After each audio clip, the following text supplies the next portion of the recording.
Hey guys, तो आज हम पदार्थ विज्ञान का फर्स्ट पेपर का फर्स्ट चैप्टर पढ़ने जा रहे हैं। तो इसको हम एनसीईआरटी सिलेबस के अकॉर्डिंग पढ़ेंगे। तो बात करते हैं पदार्थ शब्द की व्युत्पत्ति की। क्या होता है पदार्थ शब्द? जो होता है दो शब्दों से मिलकर बना होता है। किससे? पद प्लस अर्थ। पद का मतलब क्या होता है? शब्द होता है या फिर अक्षर होता है। अर्थ मतलब क्या होता है? शब्द से ज्ञान होने वाली वस्तु या फिर विषय। मतलब क्या हुआ कि पद के अर्थ को हम क्या कहेंगे? पदार्थ कहेंगे, या फिर वह वस्तु जिसका किसी पद से, पद मतलब क्या हुआ कि शब्द या फिर अक्षर हुआ, तो जिसका किसी पद से मतलब शब्द या अक्षर से ज्ञान होता है उसी को हम क्या कहेंगे? पदार्थ कहते हैं। अब बात करते हैं निरुक्ति की। तो क्या है कि पदस्य अर्था पदार्था, मतलब क्या है? पद के अर्थ को हम क्या कहेंगे? पदार्थ कहते हैं। फिर क्या है? पद्यते गम्यते एनार्था सा पदार्था, मतलब जिससे किसी विषय, अर्थ या फिर विषम विशेष का ज्ञान हो उसी को हम क्या कहेंगे? पदार्थ कहेंगे। फिर बात करते हैं पदार्थ शब्द की परिभाषा की। तो क्या होता है कि जिसका अस्तित्व हो, जिसका कोई नाम हो या फिर जो ज्ञान का विषय हो उसी को हम क्या कहेंगे? पदार्थ कहेंगे। अब हम बात करते हैं पदार्थ के लक्षण की। तो क्या होता है? पदस्य पदायो पदा नाम वा अर्था पदार्था, मतलब कि क्या है? एक पद, दो पद, अनेक पद के अर्थ को क्या कहेंगे? हम पदार्थ कहते हैं। पदार्थ क्या होता है? एक तंत्र युक्ति है। तंत्र मतलब क्या होता है? शास्त्र होता है। युक्ति मतलब क्या हो गया? हमारा योजना हो गया।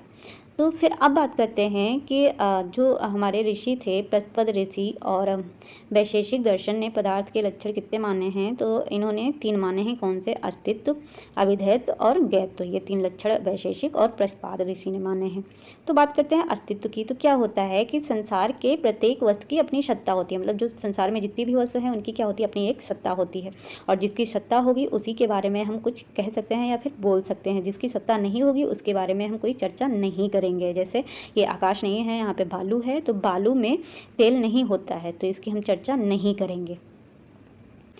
अब क्या है? अब बात करेंगे अभिधेयत्व की। अभिधेयत्व क्या होता है कि पदार्थ का सामान्य लक्षण अभिधेयत्व है, क्योंकि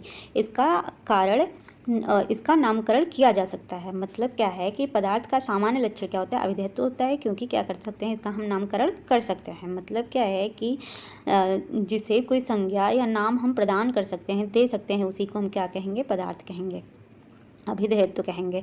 मतलब क्या है कि कोई भी वस्तु जिसका नामकरण किया जा सके, अभिधेयत्व कहते हैं, जो पदार्थ का लक्षण है। अब बात करते हैं गैत्व की। गैत्व क्या होता है? तो क्या है कि जो वस्तु जानने वाली होती है, अर्थात जिसका ज्ञान प्राप्त किया जा सकता है, उसे क्या कहेंगे? हम गैत्व कहते हैं। मतलब कि कोई वस्तु है जिसको हम जान सकते हैं या फिर हम जिसका ज्ञान प्राप्त कर सकते हैं कि ये वस्तु है। जैसे कि कोई मोबाइल है, इसको हम उसके बारे में हम जान सकते हैं, उसका हम ज्ञान प्राप्त कर सकते हैं कि अच्छा हाँ ये मोबाइल है, तो क्या हुआ? वो गैत्व हो गया। अब बात करते हैं पद के प्रकार की। तो पद जो होते हैं 3 प्रकार के होते हैं। कौन कौन से? रूढ़ होता है, यौगिक होता है और योग रूढ़ होता है। तो बात करते हैं रूढ़ की। क्या होता है कि जिन शब्द का अर्थ तो निकलता है परंतु पद का खंड कर दिया जाए तो कोई अर्थ नहीं निकलता है, ऐसे पद को रूढ़ कहते हैं, रूढ़ पद कहते हैं। मतलब कि जो कोई, मतलब जैसे मान लीजिए कि पैर है, तो पैर से हमारा क्या हो रहा है कि अर्थ निकल रहा है, परंतु अगर इसी को हम हटा देते हैं, पैर अलग कर देते हैं और पैर अलग कर देते हैं और रा अलग कर देते हैं, तो क्या हो गया? इन दोनों से हमें कोई, मतलब कि इसको जब हम खंड कर दिए, अलग कर दिए, तो इससे कोई अर्थ नहीं निकलेगा। फिर बात करते हैं यौगिक की। तो यौगिक क्या होता है कि जिस पद का अर्थ निकलता है, जिस पद का अर्थ निकलता हो साथ ही साथ किसी धातु या प्रत्यय पर आश्रित हो, उस पद को हम क्या कहेंगे? यौगिक कहेंगे। मतलब जिसका अर्थ तो निकलता है लेकिन साथ ही साथ क्या हो रहा है? धातु पे या फिर प्रत्यय पर आश्रित भी रह रहा है, तो उसी को हम क्या कहेंगे? यौगिक पद कहेंगे। जैसे कि क्या हुआ कि पाचक। पाचक मतलब क्या हो गया? पाचक शब्द जो है पच धातु से निर्मित है, जिसका अर्थ क्या होता है? भोजन को पकाने वाला, मतलब क्या हुआ? रसोईया। फिर बात करते हैं योग रूढ़ की। तो इसमें क्या होता है कि ऐसा पद जो अपने साधारण अर्थ को त्याग कर विशेष अर्थ ग्रहण कर लेता है। उन शब्दों का अर्थ कुछ तो अव्यक्त पर कुछ तो समुदाय पर निर्भर करता है। मतलब कि क्या होता है कि ऐसा कोई पद जो होता है कि साधारण अर्थ को अपने त्याग कर जो, मतलब कि विशेष अर्थ को ग्रहण कर लेता है, उसे हम क्या कहेंगे? योग रूढ़ कहेंगे। मतलब कि एग्जाम्पल में बताया गया है पंकज। पंकज मतलब क्या हुआ? हमारा कमल।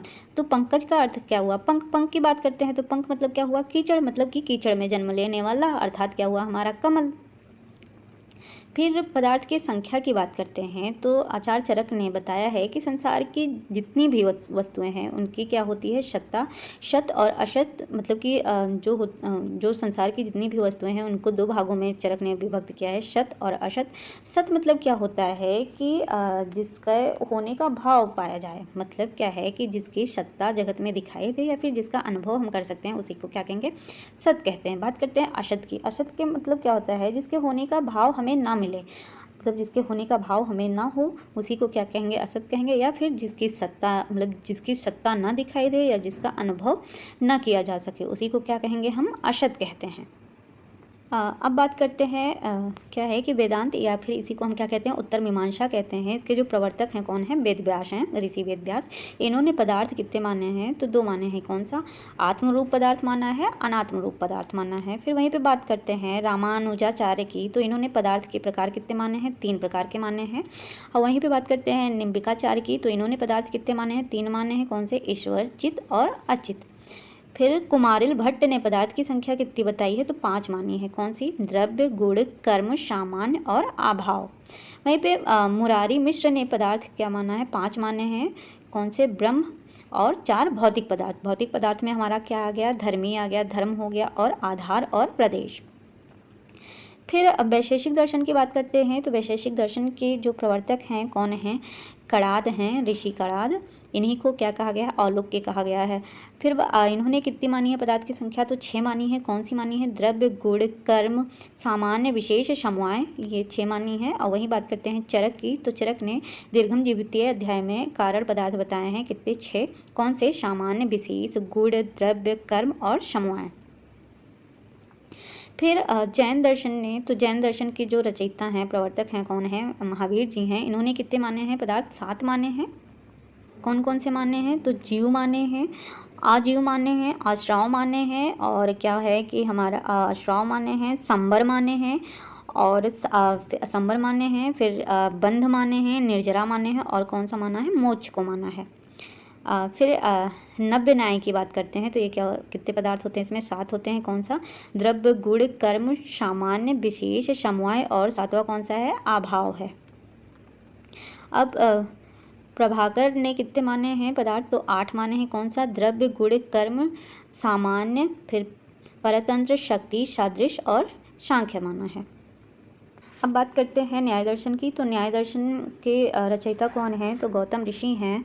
और क्या होता है, इन्होंने पदार्थ की संख्या कितनी मानी है, 16 मानी है। कौन कौन सा, प्रमाण, प्रमाण कितने होते हैं, 4 होते हैं। प्रमेय, प्रमेय कितने बताए गए हैं, 12 बताए गए हैं। फिर संशय, फिर प्रयोजन, दृष्टांत, सिद्धांत, अवयव, फिर तर्क, निर्णय।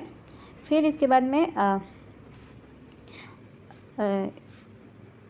क्या है कि वाद, फिर जल्प, वितंडा, फिर हेत्वाभास, छल, जाति और निग्रह स्थान, ये 16 बताए हैं न्याय दर्शन ने।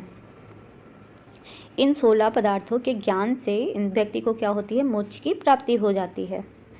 तो हमारा ये टॉपिक यहीं पे ख़त्म होता है। Thank you.